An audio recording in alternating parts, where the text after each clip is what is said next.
सभी को नमस्कार। उम्मीद है आप अच्छे होंगे, बहुत अच्छे से अपनी पढ़ाई पर लगे हुए होंगे। आपके लिए मैंने 10 minute show 20 minute show start किया है, जिसके अंतर्गत हम उन सभी टॉपिक को कवर कर रहे हैं जो एग्जाम की पॉइंट ऑफ व्यू से बहुत ज़्यादा ज़रूरी है और आने वाली 10 से 15 मिनट आपके लिए इतनी हेल्पफुल होने वाली है कि पूरे के पूरे आर्टिकल को लेकर जो एमसीक्यू बनते हैं, पॉलिटी के एमसीक्यू बनते हैं, उन सभी को हम कंप्लीट करेंगे। तो आपके पास सिर्फ 10-15 मिनट हैं और सारा का सारा रिवीजन हो जाएगा। ये क्लास इसीलिए डेडिकेटेड है ताकि आप कम समय में ज्यादा चीजों का रिवीजन कर सकें। जो चैनल पर नए सब्सक्राइब कर लेना। बाकी क्लास को स्टार्ट करते हैं बेहतरीन तरीके से। सबसे पहले क्वेश्चन से स्टार्ट करते हैं। भारत के मूल संविधान में कितने अनुच्छेद थे? अब 448 के करीब देखने को मिलते हैं, लेकिन मूल संविधान में 395 अनुच्छेद थे, आप याद रखेंगे। ठीक है, नेक्स्ट। कौन सा अनुच्छेद संविधान के प्रारंभ में नागरिकता को दर्शाता? 5 से लेकर 11 तक नागरिकता भाग 2 में दी गई है, तो आर्टिकल 5 जो होगा हमारे पास वो नागरिकता से रिलेट करेगा। नेक्स्ट क्वेश्चन हमारे पास है, संविधान का कौन सा अनुच्छेद नागरिकता के संबंध में कानून बनाने के लिए संसद को शक्ति देता है? तो 5 से 11 तक है और आर्टिकल 11 जो है शक्ति देता है संसद को कि वो नागरिकता के संबंध में कानून बना सके। क्लियर है? जबकि आर्टिकल 1 कहता है भारत या इंडिया राज्यों का संघ होगा। ये शब्द हमें आर्टिकल 1 में देखने को मिलता है। नेक्स्ट क्वेश्चन लेते हैं, संविधान के किस अनुच्छेद के तहत धर्म, नस्ल, जाति, लिंग और जन्म स्थान के आधार पर भेदभाव नहीं कर सकते हैं? ये आर्टिकल 15 कहता है, आप याद रखेंगे। 18 उपाधियों का अंत, 17 अस्पृश्यता का अंत बताता है, ये भी आप याद रखेंगे, सिंपल है। और 21 जो है वो प्राण एवं दैहिक स्वतंत्रता के बारे में बताता है। नेक्स्ट, जनता के मामलों में अवसर की समानता रोजगार किस अनुच्छेद के अंतर्गत दिया है? तो अवसर की समानता आर्टिकल 16 के अंतर्गत है। 17 अस्पृश्यता का अंत, 18 उपाधियों के अंत के बारे में बताता है। नेक्स्ट क्वेश्चन है, किस अनुच्छेद में नए राज्यों की स्थापना के बारे में बताया गया है? तो नए राज्यों की स्थापना के बारे में आर्टिकल 2 में बताया गया है, नए राज्यों की स्थापना, है ना। अगला क्वेश्चन हमारे पास है, उपाधियों का उन्मूलन किस आर्टिकल में है? तो मैंने आपको बताया उपाधियों का उन्मूलन आर्टिकल 18 में हमें देखने को मिलता है, उपाधियों का उन्मूलन। जीवन के अधिकार के बारे में संविधान का कौन सा अनुच्छेद बताता है? जीवन का अधिकार, जीवन जीने का अधिकार, प्राण एवं दैहिक स्वतंत्रता जो है वो आर्टिकल 21 के अंतर्गत दी गई है। अगला क्वेश्चन हमारे पास है, शिक्षा का अधिकार किस अनुच्छेद में है? तो आप सभी को पता होनी, 6 से 14 साल के बच्चों के लिए निशुल्क और अनिवार्य शिक्षा का प्रावधान 86वें संविधान संशोधन के तहत किया गया था और ये आर्टिकल किसमें? आर्टिकल 21 ए के अंतर्गत रखा गया है। अगला क्वेश्चन हमारे पास है, कौन सा लेख बताता है कि इंडिया अर्थात भारत राज्यों का संघ होगा? तो आर्टिकल 1 कहता है इंडिया अर्थात भारत जो है वो राज्यों का संघ होगा। नेक्स्ट क्वेश्चन हमारे पास है, संविधान के किस अनुच्छेद में कुछ मामलों में गिरफ्तारी और हिरासत से संरक्षण के बारे में बताया गया है? तो गिरफ्तारी और हिरासत से संरक्षण के बारे में आर्टिकल 22 बताता है और 23 और 24 जो है वो किसके बारे में बताते हैं? बच्चों से जो हम लेबर कराते हैं उसके बारे में। नेक्स्ट अगला क्वेश्चन है हमारे पास, ये आप कैरिविल ऐप पर जाएंगे तो कैरिविल ऐप पर आपको हाल ही में एसएससी रिवीजन बैच देखने को मिलेगा और एसएससी फाउंडेशन बैच देखने को मिलेगा, जिनकी फीस 99 मतलब 999 रुपए है। तो आप एक बार जाकर जो भी एसएससी की तैयारी में लगे हुए हैं वो इन बैचों को जरूर देखें एक बार, क्योंकि आपको हेल्प मिलेगी एसएससी की तैयारी को लेकर। इसके अलावा आप सभी को पता है यूपी में होमगार्ड और एसआई की भर्ती चल रही है। तो होमगार्ड और एसआई भर्ती हो चाहे यूपी में कोई सा भी एग्जाम हो, वन डे एग्जाम, यूपी का, यूपी ट्रिपल एससी कराता हो, यूपी पीसीएस कराता हो, वन डे एग्जाम जिसमें ये सारे सब्जेक्ट आते हो, उनके लिए रामबाण ये बैच है जो कि आपको कैरिविल ऐप पर देखने को मिलेगा। अभी इनकी फीस हाल ही में 999 रुपए है। क्लियर है? नेक्स्ट आगे की ओर चलते हैं। अगला क्वेश्चन है, कौन सा लेख कानून के समक्ष समानता के बारे में बताता है? तो कानून के समक्ष समानता आर्टिकल 14, 17, 26 या फिर 24। तो आप देखिए कानून के समक्ष समानता जो है वो आर्टिकल 14 के अंतर्गत है। अस्पृश्यता का अंत किसमें है? तो आर्टिकल 17 में अस्पृश्यता के अंत के बारे में बताया गया है। निम्नलिखित में से कौन सा लेख आपातकाल के दौरान निलंबित नहीं किया जा सकता है? तो कौन नहीं निलंबित किया जा सकता? तो आप याद रखें 20 और 21 ऐसे हमारे पास हैं जिन्हें निलंबित नहीं किया जा सकता आपातकाल के दौरान भी। अगला क्वेश्चन है, भारत में नागरिकता से संबंधित अनुच्छेद कौन सा है? तो नागरिकता 5 से 11 भाग 2 में वर्णित है। उसके बाद कौन सा था? उसके बाद आते हैं मौलिक कर्तव्य, मौलिक अधिकार भाग 3 में, और भाग 4 में डीपीएसपी आते हैं, है ना, राज्य के नीति निर्देशक तत्व। धार्मिक मामलों के प्रबंधन की स्वतंत्रता से संबंधित कौन सा लेख है, यानी कौन सा आर्टिकल है? तो आप याद रखिए इससे संबंधित हमारे पास कौन सा आर्टिकल है, वो है आर्टिकल, किससे पूछा? धार्मिक स्वतंत्रता से रिलेटेड है आर्टिकल हमारे पास 26, ये धार्मिक स्वतंत्रता के बारे में बताता है।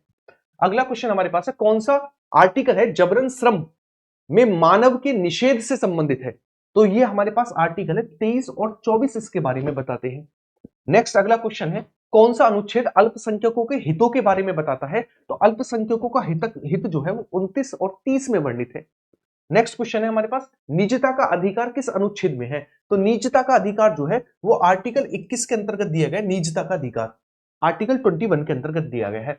संविधान का कौन सा अनुच्छेद मौलिक अधिकार से संबंधित है?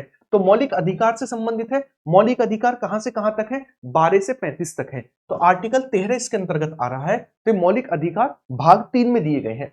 अनुच्छेद 32 किस भाग से संबंधित है? भारतीय संविधान अनुच्छेद 32 12 से 35 और 36 से लेकर 51। तो 36 से 51 मतलब 12 से 35 के बीच में आ रहा है।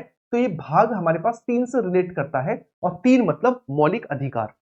नेक्स्ट क्वेश्चन है हमारे पास, निम्नलिखित में से कौन सा अनुच्छेद राज्य सरकारों को पंचायतों के गठन के बारे में दिशा निर्देश देता है? तो आप याद रखें आर्टिकल 40 जो कि वर्णित है राज्य के नीति निर्देशक तत्वों में। अगला क्वेश्चन हमारे पास है, भारत के संविधान का निम्नलिखित में से कौन सा अनुच्छेद समान नागरिक संहिता के बारे में बताता है? समान नागरिक संहिता मतलब आर्टिकल 44, आर्टिकल 44 बताता है समान नागरिक संहिता। नेक्स्ट, संविधान के किस अनुच्छेद में अंतरराष्ट्रीय शांति को बढ़ावा देने वाले, है ना, के बारे में बताया गया है? अंतरराष्ट्रीय शांति और सुरक्षा को बढ़ावा देना, तो आर्टिकल 51 अंतरराष्ट्रीय शांति और सुरक्षा को बढ़ावा देता है। नेक्स्ट अगला क्वेश्चन है, भारतीय संविधान के किस अनुच्छेद में अनुसूचित जातियों और अनुसूचित जनजातियों के शैक्षिक हित का ख्याल रखा गया है? तो आर्टिकल 46 जो है अनुसूचित जाति और अनुसूचित जनजाति के शैक्षणिक हितों के संबंधित है, आज याद रखेंगे। नेक्स्ट, संविधान के किस अनुच्छेद में मौलिक कर्तव्यों का उल्लेख है?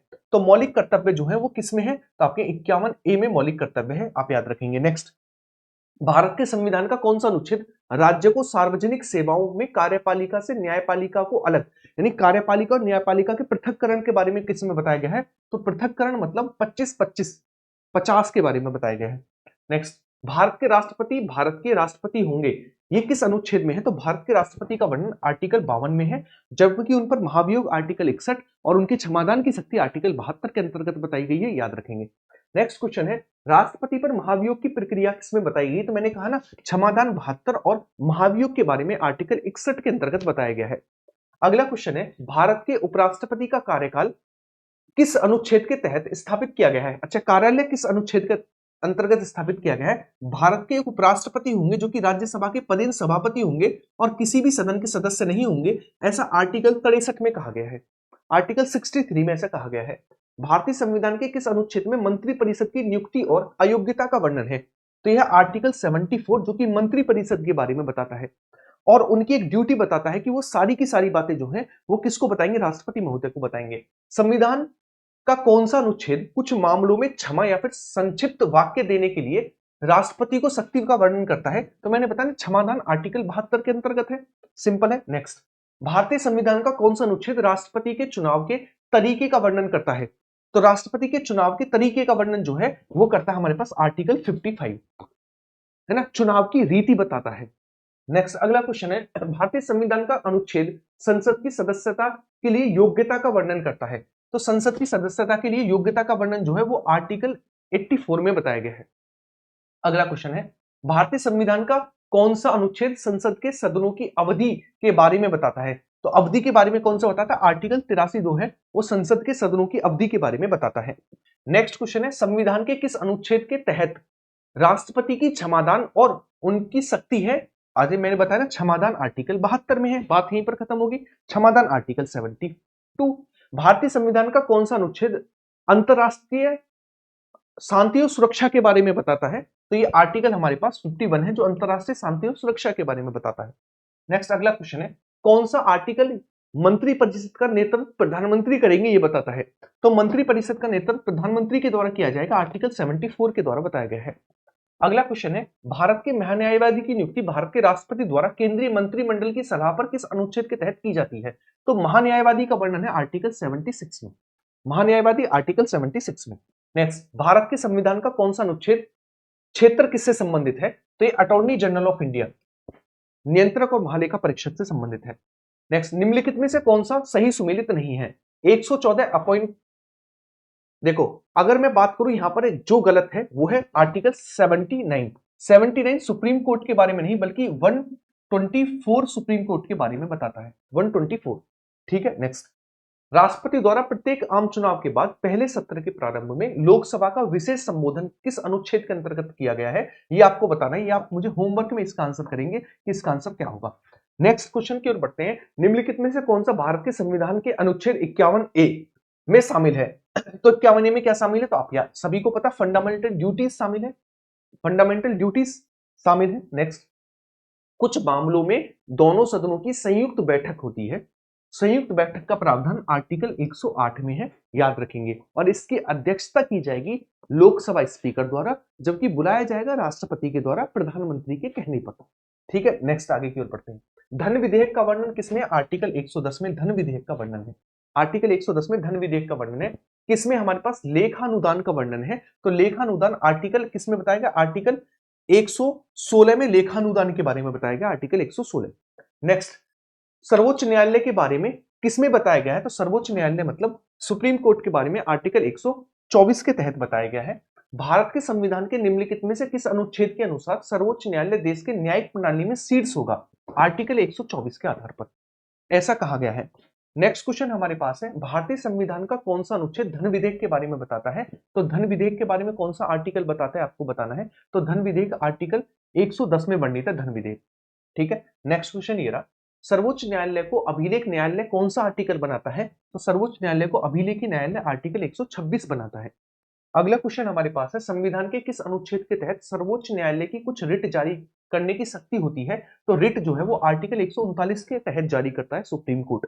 नेक्स्ट, संविधान जो है राष्ट्रपति परामर्श ले सकते हैं सुप्रीम कोर्ट से किस आर्टिकल के तहत? आर्टिकल 143 के तहत। आर्टिकल 143 के तहत संविधान के किस अनुच्छेद में भारत के नियंत्रक और महालेखा परीक्षक का वर्णन है? तो यह है आर्टिकल 146, 147, 148, 149। आर्टिकल 148 के तहत नियंत्रक और महालेखा परीक्षक का वर्णन है।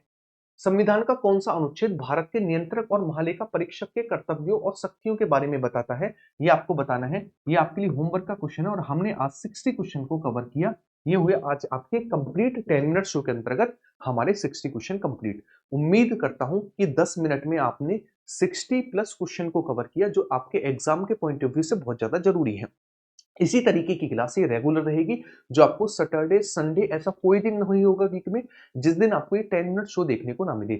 अगर वीडियो अच्छी लगी तो उसे लाइक और शेयर करेंगे, बाकी कमेंट बॉक्स में प्यारी सी कमेंट करके जाएंगे 2 क्वेश्चन का आंसर, और आप सभी को क्लास कैसी लगी और नेक्स्ट टॉपिक बताकर जाइएगा कि नेक्स्ट टॉपिक कौन सा होना चाहिए जो आपके रिवीजन को एकदम बेस्ट बनाए। इसी तरीके की क्लासेस के लिए जुड़े रहिएगा। बाकी मिलते हैं नेक्स्ट क्लास में। ख्याल रखिएगा अपना। बाय बाय, टेक केयर, सभी को जय हिंद।